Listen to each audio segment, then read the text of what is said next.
Back. It's 11:09, and that means it's time for this week's edition of KETK's Gives Back, a way for us to thank first responders and caregivers for the sacrifice that they make to serve and protect us every single day. This morning, KETK's Perry Elia Durrani joins us live. Now, Perry, who are we honoring this week? Well, today we have the very special treat of introducing you to the Lufkin Fire Department. How are y'all doing? Great. All right. Well, tell you what, this is very special, guys, because this is the first day back on duty for many of these brave men and women who actually just got back from Louisiana helping out with Hurricane Ida relief. In addition to just, their normal duties, which are, of course, so very important to their community. First, let's introduce you to the Chief. Chief Moody, how you doing today? I'm great, sir. How about you? I'm doing fantastic, especially now that your boys are back home. They're all home safe. They've been doing great work. First, though, tell me a little bit about your department and what makes Lufkin unique. In Lufkin, we're an all-hazards department. That means we do fire, EMS, hazmat. Basically anything that the public calls for, we come, besides law enforcement matters, and we accompany them on a lot of the serious things as well. Yeah, and for folks who don't know, maybe they live outside of the Lufkin area, what do people know about the Lufkin Fire Department? Well, is that we provide fire and EMS. We provide fire service and EMS for the citizens of Lufkin, and EMS for the citizens of the county. And anything about your force in particular that you think is important for folks to know? Well, everyone in the department is a firefighter and a paramedic, and so basically we just try to provide service to anyone that calls the best that we can. Such an important role, and not just this community too. We mentioned earlier Hurricane Ida relief, and Chief, I understand Assistant Chief Watson, you were out there with the crew in Louisiana. Tell me about that experience. It was a great experience. We responded as part of a task force with the Texas Interstate Fire Mutual Aid System. We were one of 5 engines with a strike team leader.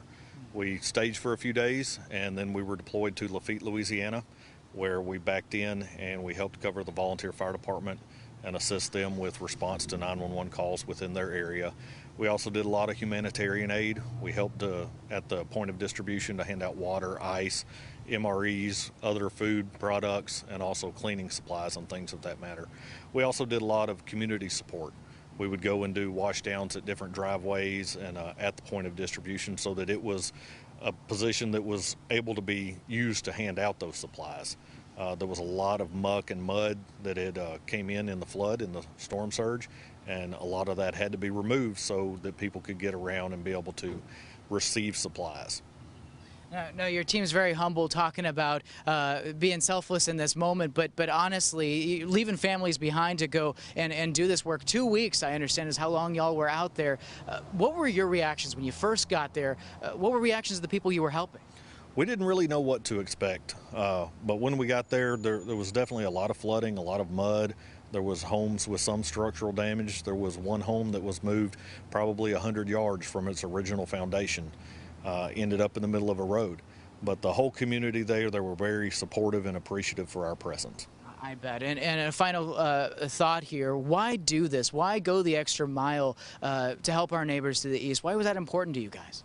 As firefighters, that's what we desire to do, is to help our community. That's why we got in this job, and we enjoy doing it, we work hard at it, and we're glad to give back to others. Well, thank you so much, sir, for your time, Chief, for your time, and gentlemen, for your time. Seriously, Lufkin Fire Department stepping up, not only serving their community, but serving the communities of folks that need it nearby. And this is all made possible thanks to Peters Chevrolet, another edition of KETK Gives Back, folks. Peters Chevrolet helping us go out each and every week to thank fire departments, first responders, police agencies for all the great work that they do. And you can see, folks, people around here really appreciating it. I know those hurricane relief victims really appreciating that as well. For now, we've got lunches for these guys courtesy of Peters Chevrolet, and Peter's actually offering donations throughout the year, so we're excited to see where those go. But in the meantime, I'm going to let these guys go. Again, first day on duty for a lot of them since they were back from Louisiana, so we know they got a lot to catch up on. Reporting right here in Lufkin, I'm Perry Elia Durrani. Back to you guys.